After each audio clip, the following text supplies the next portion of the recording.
Ayo, kalian sudah cuci tangan belum? Kalau belum, cuci tangan dulu ya, agar kuman dan bakteri tidak masuk ke tubuh kalian.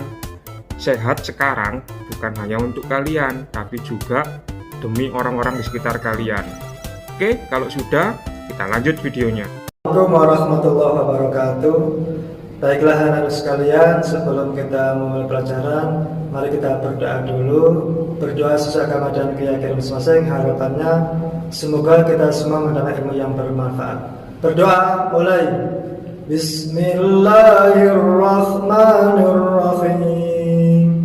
Raditu billahi rabban wa bil islami dinan wa bi Muhammadin sallallahu alaihi wasallam nabiyyan wa rasulan. Rabbi zidni ilma warzuqni fahma.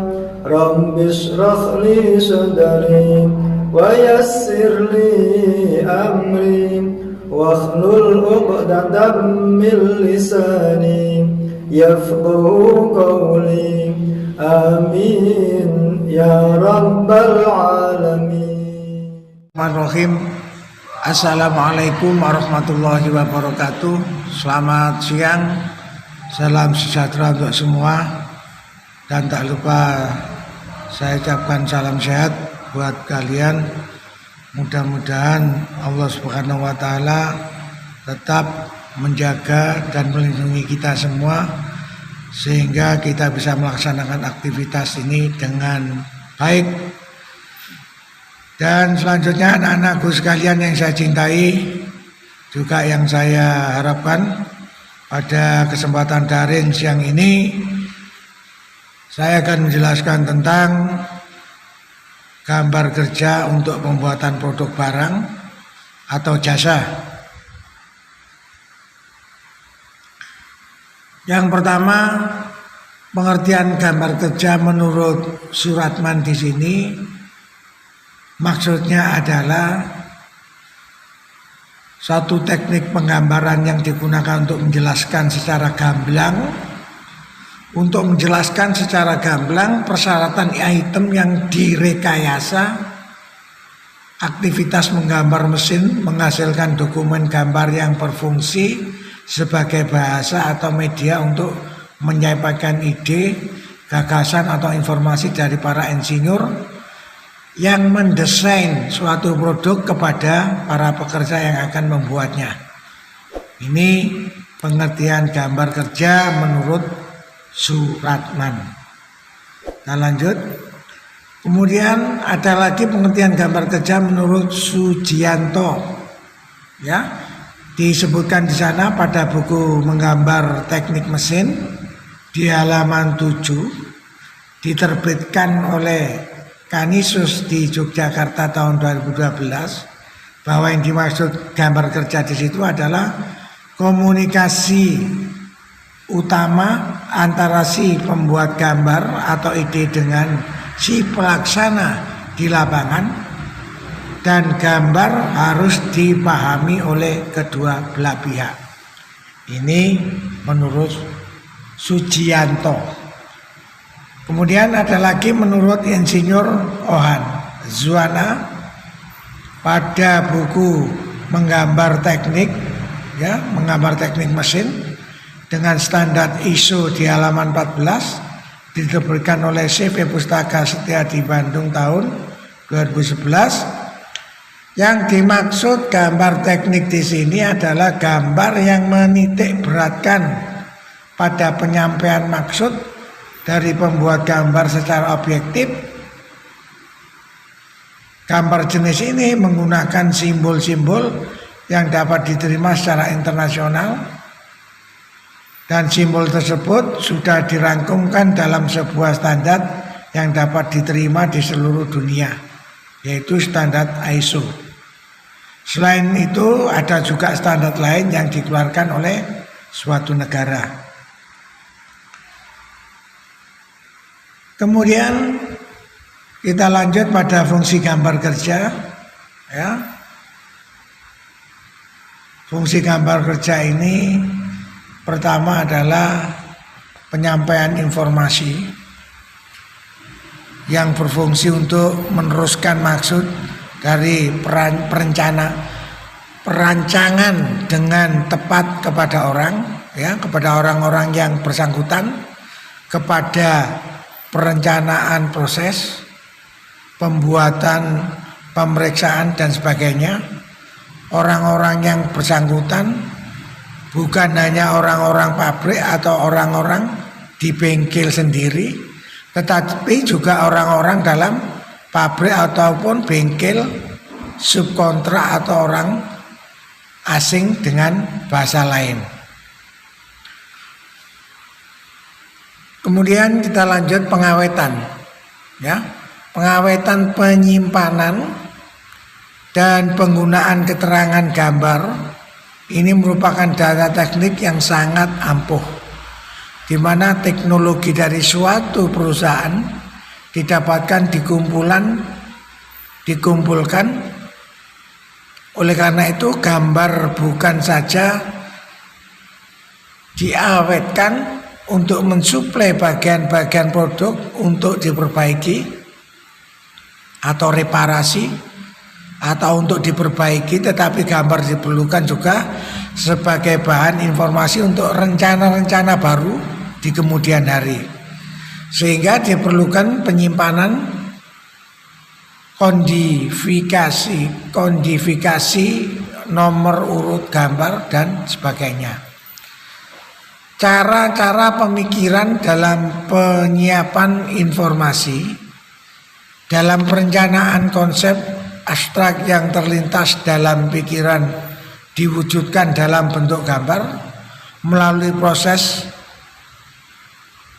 Masalahnya pertama-tama dianalisa di sini adalah dengan gambarnya diteliti, kemudian dievaluasi, proses ini diulang-ulang terus sehingga dapat dihasilkan gambar-gambar yang sempurna.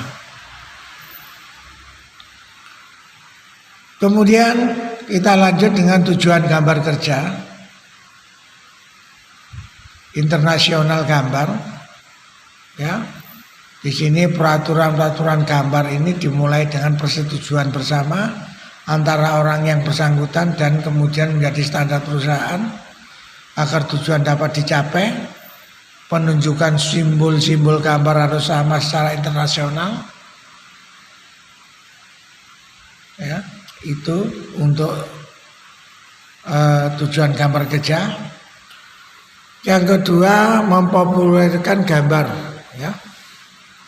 Yang kedua adalah mempopulerkan gambar.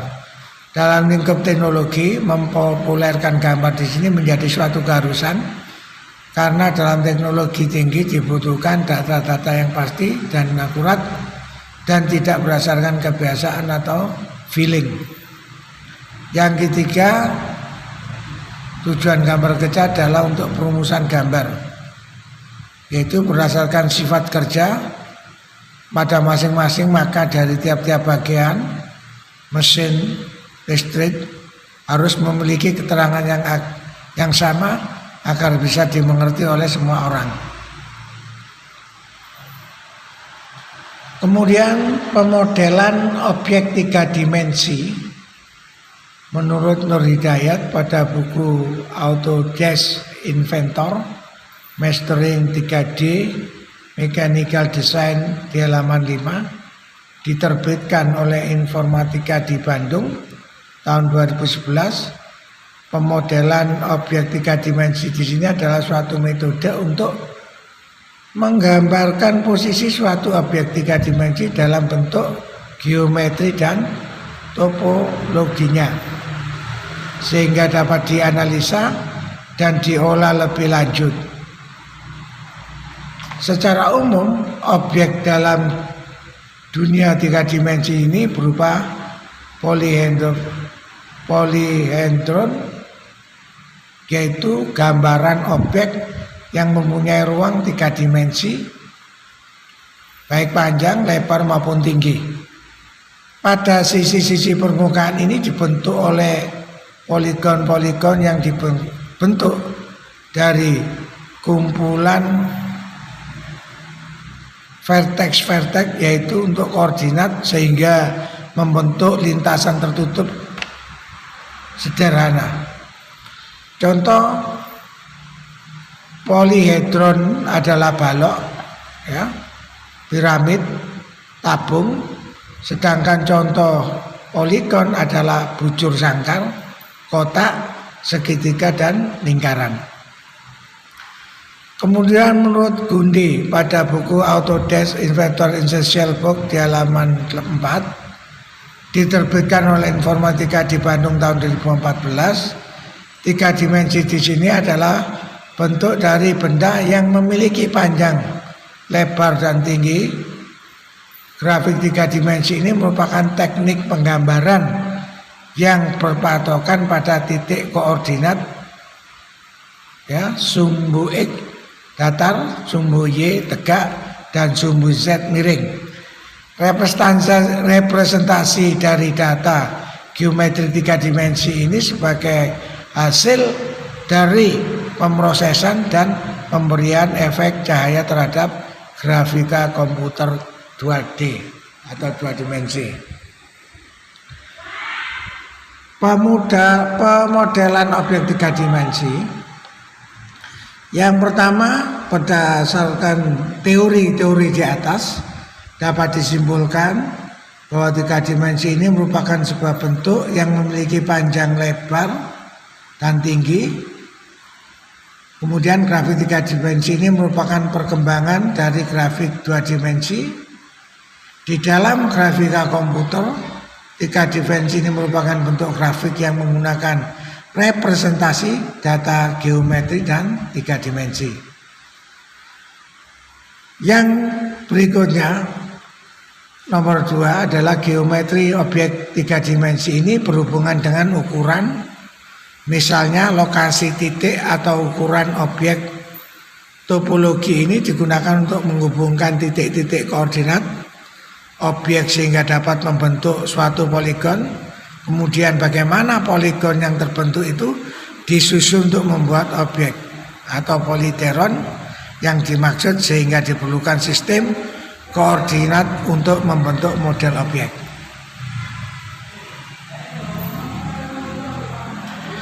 Gambar proyeksi merupakan dasar menggambar teknik untuk menyatakan bentuk dan ukuran suatu objek atau benda. Secara garis besar, proyeksi pada gambar kerja ini dibagi menjadi 2 bagian, yaitu proyeksi aksonometri dan proyeksi ortogonal. Bagaimana proyeksi aksonometri? Di sini maksudnya aksonometri di sini sebutan umum untuk pandangan yang dihasilkan oleh garis-garis proyeksi suatu benda. Dalam penggambaran ini garis-garis pemproyeksian ditarik tegak, ya, ditarik tegak lurus terhadap bidang proyeksi. Aksonometri merupakan salah satu modifikasi penggambaran satu bentuk yang berskala. Gambar aksonometri ini berguna untuk dapat menjelaskan bentuk suatu bangunan, baik untuk bangunan seutuhnya, potongan bangunan yang memperlihatkan struktur atau interiornya, detail bagian bangunan, atau sampai menunjukkan skema utilitas suatu bangunan. Proyeksi aksonometri ini adalah proyeksi yang menggambar benda dengan ketentuan sudut proyeksi dan skala pendekatan yang telah ditetapkan meliputi proyeksi isometri, dimetri, dan trimetri. Proyeksi isometri ini merupakan proyeksi aksonometri, ya, di mana pandangan yang dipilih dari objek ini diletakkan sedemikian rupa terhadap bidang proyeksi, di mana masing-masing bidang membentuk sudut 30 derajat. Dan skala yang digunakan pada setiap bidang yaitu sama atau sudut antara sumbu satu terhadap sumbu lainnya, yaitu 120 derajat. Ya. Berikutnya di situ ada beberapa gambar ya, contoh gambar sudut yang terbentuk dari sumbu proyeksi isometrik, gambar skala pemendekan proyeksi isometri, ya. Proyeksi trimetri di sini adalah proyeksi dengan skala pendekatan 3 sudut. Tidak sama proyeksi ini dapat dilihat pada gambar di bawah. Ya, silakan proyeksi trimetri. Di situ ada gambar kamamati, juga sudut proyeksi dan data skala pemendekan proyeksi trimetri. Ya. Cara proyeksi trimetri dan sudut proyeksi, skala perpendekan, ya, silakan Anda pelajari. Kemudian ada proyeksi Eropa. Proyeksi ini beranggapan bahwa objek atau benda yang akan digambar atau yang diproyeksikan adalah seolah-olah berada dalam satu kubus. Setiap pandangan ini menunjukkan benda yang terlihat pada bidang proyeksi dengan melihat sisi benda yang terdekat dengan pengamat urutan proyeksi Eropa. Pengamatan objek dan bidang proyeksi atau garis proyeksi ditarik menjauhi pengamat. Ya, urutan proyeksi Eropa ini gambar mata pengamat, ya. Ada proyeksi objek A, terus dan seterusnya. Kemudian format tampak proyeksi Eropa di sini. Kemudian contoh gambar proyeksi Eropa. Ada lagi proyeksi Amerika. Nah, proyeksi cara ini beranggapan sebaliknya, yaitu seolah-olah objek atau benda berada di luar kubus. Asas proyeksi Amerika ini, bidang gambar atau bidang proyeksinya diletakkan di antara mata dan benda yang digambar. Sedangkan gambar tersebut adalah bidang gambar yang bening seperti kaca. Kemudian setiap pandangan menunjukkan benda yang terlihat pada proyeksi dengan melihat sisi benda yang terjauh dengan pengamatan. Urutan proyeksi Amerika ini pengamatan, kemudian bidang proyeksi, dan yang terakhir adalah objek atau garis proyeksi ditarik menuju pengamat. Ini ada urutan proyek Amerika, ya, dipelajari sendiri. Nanti kita lebih detailnya pada pertemuan tatap muka. Masih ini juga format tampak proyeksi dari proyeksi Amerika. Ada contoh gambar proyeksi Amerika, ya. Dan mari semua pembelajaran pada siang hari ini kita pelajari dengan baik. Mudah-mudahan apa yang saya sampaikan pada siang hari ini bisa kalian pahami. Dan pesan saya, manakala masih kurang paham pada acara tatap muka bisa kamu tanyakan. Akhirnya untuk pembelajaran daring pada siang hari ini saya cukupkan sampai di sini. Atas perhatiannya saya ucapkan terima kasih. Saya akhiri, billahi taufiq wal hidayah. Wassalamualaikum warahmatullahi wabarakatuh. Salam olahraga, salam sehat. Jangan lupa memakai masker setiap kali berkegiatan di luar rumah. Dan gunakan masker untuk menutupi hidung dan mulut kalian. Contohnya seperti ini. Oke guys. Bagaimana dengan pembelajaran hari ini? Sukses selalu, tetap semangat. Jangan lupa jaga kesehatan, pakai masker, selalu cuci tangan, dan jangan lupa jangan keluyuran kemana-mana. Tetap di rumah saja, bantu orang tua. Jangan lupa ibadah. Sukses.